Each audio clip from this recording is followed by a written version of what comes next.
सुषमा उन्हें बुलाती है। अरे बहू, जरा इधर तो आना। शिवानी, जरा जाकर देखना सासू माँ क्या कह रही हैं। दीदी आप ही देख लो ना जाकर, आपको भी तो सुनाई दे रहा है। अरे मैं आटा गूंद रही हूँ ना, तुम चली जाओ। हाँ तो मैं भी तो सब्जी काट रही हूँ ना दीदी। अरे बहू जल्दी आओ। ओफो, ये तो जाएगी नहीं, मैं ही जाकर देखती हूँ कि क्या करना है। पल्लवी सुषमा के कमरे में जाती है। जी मम्मी जी, क्या हुआ?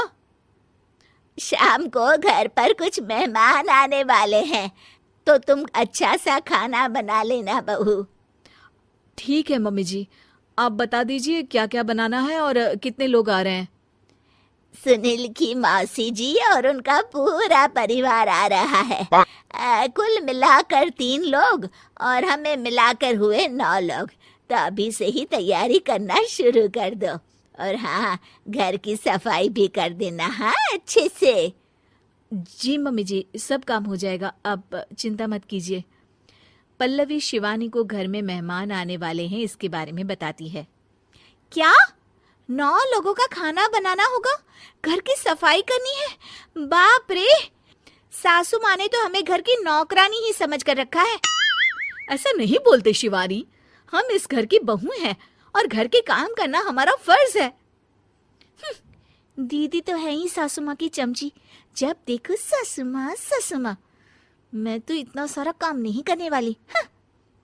शिवानी कपड़े लेकर गमला साफ कर रही होती है और चक्कर आने का नाटक करने लगती है। मेरा सर चकरा रहा है। तभी वहां पल्लवी और सासू माँ जाते हैं। अरे बहू, क्या हो गया तुम्हें?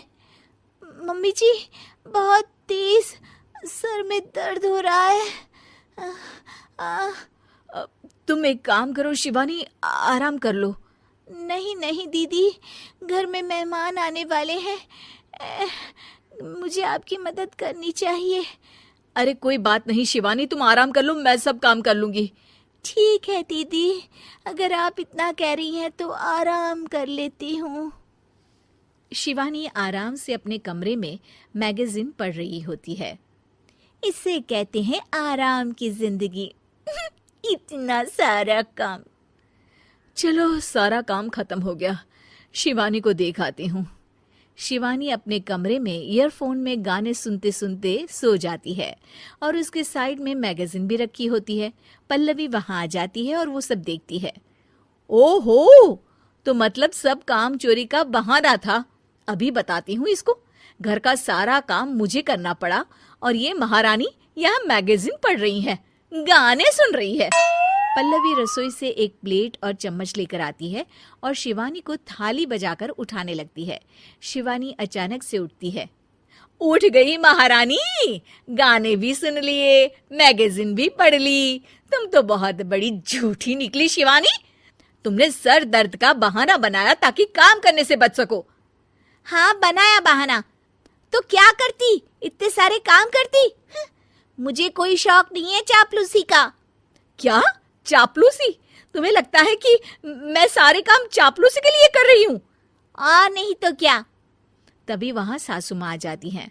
अरे बहू, वो लोग बस आने ही वाले हैं, तुम तैयारियां कर लो। जी सासू माँ, तुझे तो मैं बाद में देखती हूँ।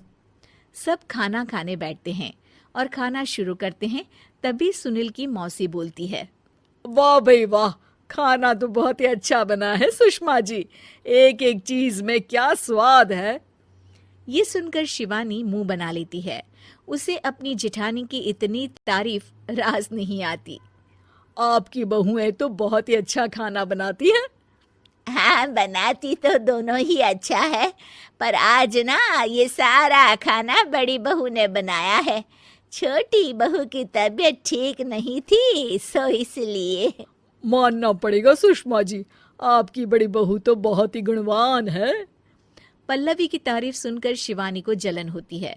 पल्लवी ये सुनकर खुश हो जाती है और शिवानी की तरफ देखकर उसे चिढ़ाती है।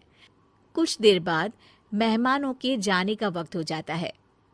मौसी जी सबके लिए उपहार लाई होती है। वो सबको शगुन के पैसे देती हैं और अंत में पल्लवी के पास आती है। तुम्हारे लिए शगुन का लिफाफा तो है ही, पर बहू, तुम्हें एक और उपहार भी मिलेगा इतना अच्छा खाना बनाने के लिए। मौसी अपने सोने के कंगन निकालकर पल्लवी को पहना देती है। ये लो, ये मेरे मनपसंद कंगन है, अब से ये तुम्हारे हुए। धन्यवाद मौसी जी। ये देखकर शिवानी तो पूरी तरह से जल जाती है और गुस्से से रसोई में चली जाती है। तभी वहां पल्लवी आ जाती है और उसे अपने कंगन दिखाने लगती है। देवरानी जी, अब आपका सर दर्द ठीक तो है ना? मुझे लगता है कि अब सर दर्द शुरू हो गया होगा आपका।